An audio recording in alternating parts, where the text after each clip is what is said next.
الحمد لله نحمده ونستعينه ونستغفره ونؤمن به ونتوكل عليه ونعوذ بالله من شرور أنفسنا ومن سيئات أعمالنا من يهده الله فلا مضل له ومن يضلله فلا هادي له ونشهد أن لا إله إلا الله وحده لا شريك له ونشهد أن سيدنا وسندنا وشفيعنا وحبيبنا ومولانا محمد وبارك وسلم. أما بعد فأعوذ بالله من الشيطان الرجيم. بسم الله الرحمن الرحيم. إن الذين آمنوا وعملوا الصالحات كانت لهم جنات الفردوس نزلا خالدين فيها لا يبغون عنها حولا. وقال النبي صلى الله عليه وسلم شعبان شهري ورمضان شهر الله، أو كما قال عليه الصلاة والسلام. اللهم صل على محمد النبي الأمي وعلى آله وسلم تسليما. رب اشرح لي صدري ويسر لي أمري واحلل عقدة من لساني يفقه قولي. رب زدني علما رب زدني علما رب زدني علما. اللهم أيدني بروح القدس اللهم أيدني بروح القدس اللهم أيدني بروح القدس. سبحانك لا علم لنا إلا ما علمتنا إنك أنت العليم الحكيم. قابل احترام بزرگوں، بھائیوں اور دوستوں، حمایدین شہر دور و دراز سے تشریف لائے ہوئے ہمارے دینی بھائیوں، اللہ کا بے پناہ کرم اور احسان ہوا کہ اللہ تعالیٰ نے عبادت کے لیے اللہ پاک نے ہمیں قبول کیا ہے، اور یہ حاضری اس کا بڑا مقام ہے، اس لیے کہ جس مقصد سے ہم اور آپ یہاں حاضر ہوئے ہیں، یقیناً یہاں ہمارا آنا اور حاضر ہونا اور جمع ہونا کوئی دنیاوی مقصد کے لیے نہیں ہے، بلکہ اس کے پیچھے جو مقصد ہے وہ دینی مقصد ہے. اللہ پاک ہم سبوں کی حاضری کو قبول فرمائے، آنے کو اللہ قبول فرمائے. ناظرین، ایک انسان اسی وقت کامیاب ہو سکتا ہے جب وہ اللہ اور اس کے رسول کے طریقے پر اپنی زندگی گزارے.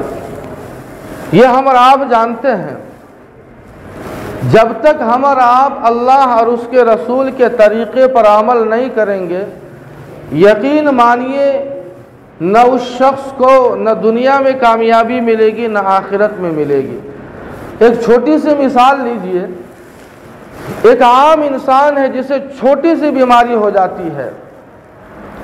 اگر گیس کی بیماری ہے، مان لیجئے عام ہے گیسٹرک کی بیماری، ہم ڈاکٹر کے پاس جاتے ہیں تو ہم ڈاکٹر کی ہدایات کے مطابق ہم دوا کھاتے ہیں، اور جن چیزوں سے پرہیز کرنے کو کہتا ہے ڈاکٹر، ہم ان تمام چیزوں سے پرہیز ہوتے ہیں، اور جس طریقے سے کہتا ہے کھانے کے لیے دوا، ہم اسی طریقے سے اس دوا کو استعمال کرتے ہیں.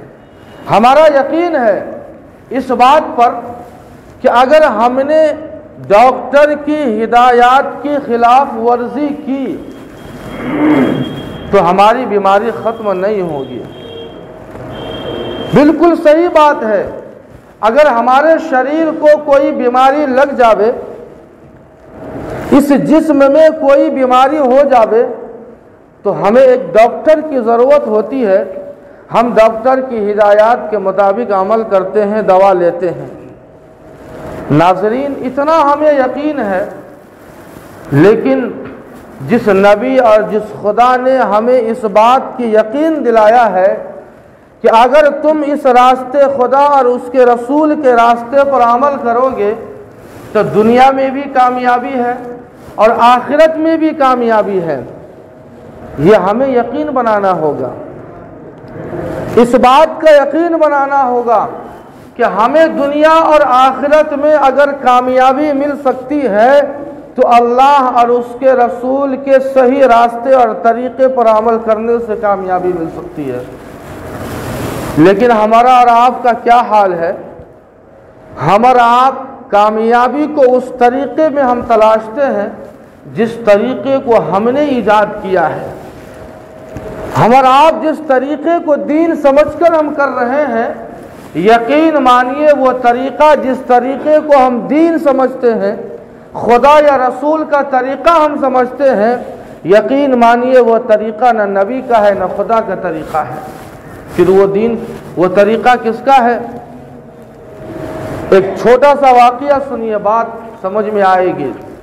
ایک بابا تھے، بڑے بھولے بھالے بابا تھے، غریب تھے بیچارے، اتنے پیسے نہیں ہوتے ان کے پاس کہ قربانی کے موسم میں ایک قیمتی جانور خرید کر وہ اللہ کے نام پر قربانی کرے۔ اتنے غریب تھے وہ، اب بالکل بھولے بھالے ہوتے تھے وہ۔ ان کا یہ معمول تھا کہ ہر سال جب قربانی کا موسم ختم ہوتا تو موسم ختم ہوتے ہی جانور سستے ہو جاتے ہیں، اور جو قربانی کا موسم قریب آتا ہے قیمت بڑھ جاتی ہے۔ ان کا ہر سال کا یہ معمول تھا کہ جب قربانی کا موسم ختم ہو جاوے تو سستا جانور خریدتے، بکری کے بچے کو خریدتے، پورا سال اسے کھلا پلا کر اسے بڑا کرتے، اور جب قربانی کا موسم آتا تو اسے اللہ کے نام پر قربانی کرتے۔ یہی معمول تھا ان کا، سال ہا سال یہی معمول تھا۔ ایک بار ایک بکری کے بچے کو اپنے بغل میں دبائے ہوئے وہ گھر جا رہے تھے، 3 چھٹے بدماش لڑکے، پتہ نہیں کیا مستی سوجھی، کیا بدماشی سوجھی، انہوں نے یہ مشورہ کیا اور منصوبہ یہ بنایا کہ چلو اس بابا سے بکری کے بچے کو ہڑپتے ہیں۔ لیکن تینوں نے یہ کہا آپس میں کہ اگر ہم اس بابا سے اس بکری کے بچے کو اگر چھینتے ہیں تو یہ بدنامی ہوگی، اور یہ بابا جب گاؤں میں جائیں گے تو ہم بھی تو اسی گاؤں کے ہیں، مکھیا جی کو بٹھائیں گے، پنچایتی بٹھا دے گا، اس لیے ایسا طریقہ اختیار کیا جائے جس سے سانپ بھی مرے اور لاٹھی بھی بچ جائے۔ تینوں نے مشورہ کیا آپس میں کہ کیا کیا جائے، کیسے اس بکری کے بچے کو ہڑپا جائے اس بابا سے۔ ان تینوں بدماشوں کا جو سرغنہ تھا، جو مہا بدماش تھا، جو بڑا کرمنل اور ڈاکو تھا، جو ڈون تھا، اس نے تدبیر اختیار کی، اپنے ساتھیوں سے یہ کہا کہ ایسا ہے کہ دیکھو اس راستے سے یہ بابا گزر رہے ہیں، ہم لوگ 10-20 قدم کے فاصلے پر راستے کے کنارے کھڑے ہو جاتے ہیں، اور جب ہم میں سے پہلے شخص کے سامنے سے وہ بابا جب گزریں گے تو وہ ہمارا پہلا ساتھی بالکل گرجتے ہوئے انداز میں اور قیامت خیز انداز میں اس بابا سے یہ کہے گا کہ بابا آپ کتے کے بچے کو کہاں دبائے لے جا رہے ہیں، اس طرح کے الفاظ کہنا ہے۔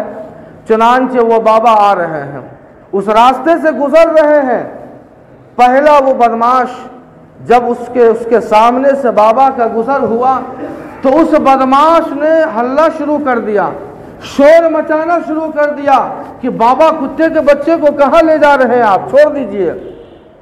چونکہ وہ جانتے تھے کہ بدماش ہے، آگے بڑھ گئے۔ دوسرا لڑکا، دوسرا بدماش جب اس کے پاس سے گزر ہوا تو اس نے اور قیامت خیز انداز میں اور گرجتے ہوئے اور چلاتے ہوئے کہا کہ بابا آپ کتے کے بچے کو کہاں لے جا رہے ہیں، آپ نمازی انسان ہیں، آپ کی نماز نہیں ہوگی۔ اس طرح سے بہکانا شروع کیا۔ اب بابا کے دل میں یہ خیال آیا کہ خریدا تو تھا بکری کا بچہ، یہ کتا کا بچہ کہاں سے آ گیا؟ جب تیسرے کے پاس سے جب گزر ہوا تو وہ تو 10 ہاتھ وہ اور کودنے لگا کہ اللہ آپ تو نمازی ہے، آپ کی نماز نہیں ہوگی، آپ کتے کو بچے کو کہاں لے جا رہے ہیں؟ اب انہیں یقین ہو گیا کہ تینوں تو جھوٹ نہیں بول سکتے ہیں، ہو سکتا ہے کہ یہ بکری کا بچہ نہیں بلکہ یہ کتے کا بچہ ہو۔ بیچارے اس بابا نے اس بکری کے بچے کو چھوڑا یہ سمجھ کر کہ یہ کتے کا بچہ ہے اور آگے بڑھ گئے۔ تینوں بدماش آئے، لیے اور چل دیے وہاں سے۔ ناظرین، یہی حال ہمارا آج دین کے ساتھ ہے۔ آج ہم جس طریقے کو دین سمجھ رہے ہیں، یقین مانیے وہ طریقہ نہ نبی کا ہے نہ خدا کا طریقہ ہے۔ شاعر مشرق علامہ اقبال کا وہ شعر یاد ہوگا، حقیقت خرافات میں کھو گئی، یہ امت روایات میں کھو گئی۔ آج ہم جس طریقے پہ چلتے ہیں، آج ہمارا بنایا ہوا یہ طریقہ ہے، یا تو ہمارا بنایا ہوا طریقہ ہے یا پھر ہم ریفرنس دیتے ہیں اپنے آباء و اجداد کا کہ ہم نے تو اپنے آباء و اجداد سے یہی طریقہ ہم نے پایا ہے۔ ناظرین، انسان کی کامیابی اگر ہے تو اللہ اور اس کے رسول کے طریقے اور راستے میں کامیابی ہے۔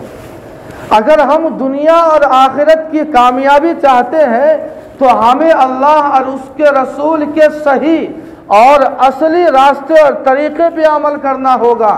یہ شعبان کا مہینہ ہے، ہمارا آپ جانتے ہیں کہ اس شعبان کے مہینے میں اللہ اور اس کے رسول کا بتایا ہوا طریقہ ہم سے اتنا دور ہو چکا ہے کہ ہمیں یہ نہیں معلوم ہے کہ آخر اس شعبان کے مہینے میں اللہ کے نبی کا معمول کیا تھا، صحابہ کا معمول کیا تھا، ہمیں کچھ نہیں پتہ ہے۔ اگر پتہ ہے تو صرف اتنا پتہ ہے کہ ہم کیا سمجھ رہے ہیں، کامیابی کیسے ملے گی۔ ناظرین، ہمارا کیا طریقہ ہے، کیا رویہ ہے شعبان کے مہینے کے ساتھ، مجھے بتانے کی کوئی ضرورت نہیں ہے۔ ہر انسان اپنا محاسبہ کر سکتا ہے کہ آخر ہم شعبان کا مہینہ ہو یا دیگر مہینے ہو، ہم ان مہینوں کے ساتھ کیا رویہ اور کیا معمول برتتے ہیں۔ آپ کے سامنے اللہ کے نبی صلی اللہ علیہ وسلم کا معمول مجھے بتانا ہے کہ اللہ کے نبی شعبان کے مہینے میں کیا کرتے تھے اور ہمیں کرنا کیا ہے۔ ناظرین، سب سے پہلا کام، سب سے پہلے ہم اور آپ اس بات کو یقین جانیے کہ ہمارا جو بھی عمل ہے، ہم جتنے اعمال ہم کرتے ہیں، ہمارے اعمال اللہ کی نظروں سے چھپے ہوئے نہیں ہیں۔ چاہے ہم رات کے اندھیرے میں کریں یا دن کے اجالے میں کریں، کسی کو دکھا کر کرے یا چھپا کر کرے، یہ سارے اعمال اللہ کی نظروں کے سامنے ہے، اللہ کی نظروں کے سامنے ہے، اللہ دیکھ رہے ہیں، اللہ اس کا محاسبہ کریں گے۔ لیکن ناظرین، یہ مہینہ جب شعبان کا مہینہ آتا ہے تو ہم نے حدیث سنی ہوگی کہ اللہ پاک سمائے دنیا پر آ جاتے ہیں، یعنی بندوں سے اور قریب ہو جاتے ہیں۔ اللہ تو اپنے بندوں سے قریب ہے ہی، لیکن خصوصاً اللہ تعالیٰ اس مہینے میں اپنے بندوں سے اور قریب ہو جاتے ہیں۔ اس لیے سب سے پہلی ذمہ داری ہماری اور آپ کی یہ ہے کہ اس مہینے میں ہم جو بھی عمل کریں، ہم اپنے عمل کو خالص اللہ کے لیے کریں، کسی کو دکھلاوے کے لیے نہیں کریں، اخلاص کے ساتھ کریں۔ اگر ہم نماز پڑھیں تو کسی اپنے استاذ کو، اپنے پیر کو، اپنے باپ، اپنے ابا کو، اپنے چچا کو یا کسی اور بڑے کو دکھلانے کے لیے نہیں، بلکہ ہم اللہ کو دکھلانے کے لیے کریں۔ اگر ہم روزے کا اہتمام کرتے ہیں تو ہم اللہ کے لیے کریں، اگر صدقے کا اہتمام اگر کر رہے ہیں تو ہم اللہ کے لیے کریں۔ یہ پہلی ذمہ داری ہے کہ ہم جب بھی کوئی عمل کریں، خصوصاً اس مہینے میں، تو ہم اخلاص کے ساتھ، یہ یقین کے ساتھ کہ ہم اس عمل کو اللہ تیرے لیے ہم کر رہے ہیں۔ یہ پہلی ذمہ داری ہماری اور آپ کی ہے۔ اللہ کے نبی صلی اللہ علیہ وسلم کا معمول تھا کہ جب شعبان کا مہینہ آتا تو اللہ کے نبی صلی اللہ علیہ وسلم روزوں کا اور زیادہ اہتمام کرتے اور زیادہ اہتمام کرتے۔ ویسے تو اللہ کے نبی پورا سال روزوں کا اہتمام کرتے تھے، پیر کا اور جمعرات کا روزہ ہم جانتے ہیں۔ اللہ کے نبی کا معمول تھا کہ پیر اور جمعرات کا روزہ رکھا کرتے تھے، اور ایام بیز کا روزہ۔ ایام بیز کہتے ہیں اسلامی جو تاریخ ہوتی ہے 13، 14 اور 15، یہ 3 روزے 13، 14 اور 15 اسے ایام بیز کہتے ہیں۔ بیز کے معنی آتے ہیں روشن، چمکتا ہوا۔ آپ نے دیکھا ہوگا کہ جب اسلامی تاریخ جب 13 اور 14 اور 15 کی تاریخ ہوتی ہے تو یہ چاند بہت زیادہ چمکتا ہوا ہوتا ہے، روشنی بہت زیادہ ہوتی ہے، جسے ہم لوگ کہتے ہیں ایجوریا، اور 15 کے بعد انہریا آ جاتا ہے۔ یہ 3 روزے 13 اور 14 اور 15 اللہ کے نبی کا یہ معمول تھا، سالوں رکھتے تھے۔ لیکن جب اللہ کے نبی شعبان کا مہینہ آتا تو اس سے اور کہیں زیادہ روزوں کا اہتمام کرتے، اور ہمارے اور آپ کے لیے یہ سبق ہے کہ ہم بھی اس مہینے میں صرف 15 شعبان ہی کا نہیں، بلکہ جو روزے کی فضیلت 15 شعبان کی ہے وہ 1 شعبان سے 27 شعبان تک روزہ رکھنے کی فضیلت ہے۔ لیکن جب 27 شعبان ہو جاوے تو اب روزہ بند کر دیں، اب روزہ بند کر دیں، اس کے بعد پھر ہمارے لیے منع ہے روزہ رکھنا۔ ہم جتنا چاہے روزہ رکھ سکتے ہیں، یہ پہلا معمول تھا اللہ کے نبی کا کہ اس مہینے میں زیادہ سے زیادہ اہتمام کیا کرتے تھے روزوں کا۔ اور دوسرا معمول کیا تھا؟ اللہ کے نبی صلی اللہ علیہ وسلم کو خصوصاً بچپن ہی سے شب بیداری کی عادت تھی، رات میں اٹھ کر اللہ کی عبادت کی عادت تھی، تہجد پڑھنے کی عادت تھی، یہ شروع سے بچپن ہی سے یہ عادت تھی۔ اسی لیے اللہ کے نبی کے چچا خواجہ ابو طالب کی شہادت آپ نے سنی ہوگی کہ اللہ کے نبی یہ بار بار کہا کرتے تھے کہ میں اکثرہا جب رات میں اٹھتا تو میں اپنے بسترے پہ اپنے بھتیجے کو نہیں پاتا، معلوم ہوتا کہ اللہ کے نبی صلی اللہ علیہ وسلم اللہ کی عبادت میں مشغول ہے۔ یہ بچپن ہی سے شب بیداری کی عادت تھی اللہ کے نبی کو، لیکن جب یہ شعبان کا مہینہ آتا تو شعبان کے مہینے میں اللہ کے نبی صلی اللہ علیہ وسلم کا شب بیداری والا معمول میں اضافہ ہو جاتا۔ اللہ کے نبی اور مزید اللہ کی عبادت کرتے۔ صرف 15 شعبان ہی کی رات نہیں، ہمارا آپ تو ایک رات گزار دیا، اس کے بعد کھیلا ختم۔ اللہ کے نبی صلی اللہ علیہ وسلم کا یہ معمول تھا سالہا، یہ دوسرا معمول ہے۔ اور تیسرا معمول کیا تھا؟ اللہ کے نبی صلی اللہ علیہ وسلم قرآن کی تلاوت کیا کرتے تھے، سالہا قرآن کی تلاوت کیا کرتے تھے۔ لیکن جب شعبان کا مہینہ آتا تو اللہ کے نبی اس مہینے کے اندر قرآن کی تلاوت میں اور اضافہ فرماتے۔ صدقہ کرنا اللہ کے نبی کی عادت بنی ہوئی تھی۔ آپ نے وہ واقعہ ایک سنا ہوگا کہ غالباً فجر کی نماز ہے، اللہ کے نبی نے سلام پھیرا، سلام پھیرنے کے بعد 1 منٹ کے لیے وقفہ ہوتا ہے، پھر اس کے بعد دعا ہوتی ہے، لیکن اللہ کے نبی عادت کے خلاف سلام دونوں طرف پھیرا اور اٹھ کے چلے گئے، اور چند منٹ کے بعد آئے۔ صحابہ کو بڑا تعجب ہوا کہ یہ عادت اور معمول کے خلاف اٹھ کے جانا اور دعا نہ کرنا، پھر آنا، پھر دعا کرنا، آخر راز کیا ہے، وجہ کیا ہے؟ صحابہ کی عادت تھی کہ جب کوئی نئی بات یا نیا کام اللہ کے نبی کی ذات سے دیکھتے تو پوچھ لیتے کہ اللہ کے نبی آخر یہ کام آپ نے کیوں کیا، اس کی وجہ کیا ہے؟ اللہ کے نبی نے فرمایا، اللہ کے نبی صلی اللہ علیہ وسلم سے صحابہ نے پوچھا کہ اللہ کے نبی آپ سلام پھیرنے کے بعد بجائے دعا کرنے کے اٹھ کر آپ چلے گئے، بات کیا تھی؟ اللہ کے نبی نے کہا کہ میرے ساتھیوں، میرے صحابہ، اصل بات یہ تھی کہ رات میں کسی نے سونے کا ٹکڑا دیا تھا، سونے کا ٹکڑا دیا تھا صدقہ کرنے کے لیے، اور میں نے وہ صدقہ کرنا میں بھول گیا تھا، اور وہ سونے کا ٹکڑا تکیے کے نیچے تھا۔ میں نے سوچا کہ جب تک میں دعا کروں گا اور یہاں سے اٹھ کر گھر جاؤں گا پتہ نہیں اس بیچ میں کیا ہو جائے گا۔